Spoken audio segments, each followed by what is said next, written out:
గత ప్రభుత్వ నిర్వాకం వల్ల సర్పంచులుగా పోటీ చేయడానికి అభ్యర్థులు ముందుకు రావట్లేదని మల్కాజ్గిరి ఎంపీ ఈటల రాజేందర్ ఆరోపించారు.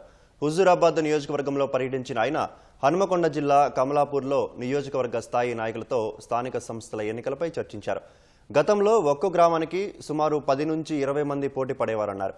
కానీ ఇప్పుడు ఆసక్తి చూపడం లేదన్నారు. నిధులు మంజూరు కాక గ్రామాల అభివృద్ధి కుంటుపడుతుందన్నారు. బీసీ రిజర్వేషన్లపై కాంగ్రెస్ నాటకాలు ఆడుతుందని ఎంపీ ఈటల రాజేందర్ విమర్శించారు.